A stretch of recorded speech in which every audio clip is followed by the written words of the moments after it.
मरहबा collection, fashion की दुनिया का भरोसेमंद नाम। ऊंची से ऊंची कंपनियों के कपड़े जैसे रेमंड, अरविंद, सोक्टास, कैडनी, सम्मान, नसीमा, लुथाई, सियाराम, ओसीएम और लेलन जैसे ऊंची कंपनियों के कपड़े मिलने का बाएतमाद मरकज। हमारा पता याद रखिए, Jamhoor high school main road, Malda Chowk, Jaitun Hajin मस्जिद के पास, मालेगांव। इस वक्त शहर मालेगांव से एक दुख भरी खबर सामने आई है। शहर मालेगांव की मारूफ सियासी समाजी शख्सियत साबिक मेयर और साबिक एमएलए शेख रशीद का नासिक के हॉस्पिटल में इंतकाल हो गया। याद रहे कि शेख रशीद गुज़िश्ता कई दिनों से बीमार चल रहे थे। गुज़िश्ता माह ही मुंबई के हॉस्पिटल में उनका बाईपास हुआ।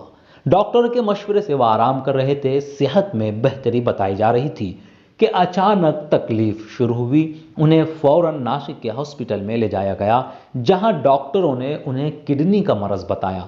इलाज शुरू हो चुका था कि 4 दिसंबर रात में 10:15 से 10:30 के दरमियान शेख रशीद ने नासिक के हॉस्पिटल में आखिरी सांस ली और उनका इंतकाल हो गया।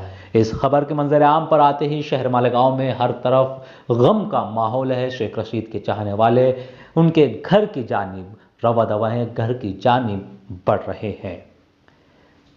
इतलात के मुताबिक सुबह में 11 बजे 5 दिसंबर सुबह 11 बजे आयशा नगर कब्रिस्तान में शेख रशीद की तदफीन अमल में आएगी। इस मौके पर इसकी जानिब से शेख रशीद के अहले खाना को ताज़ियत पेश करते हैं, दुआ करते हैं कि अल्लाह मरहूम के सभी गुनाहों को माफ़ फरमाए।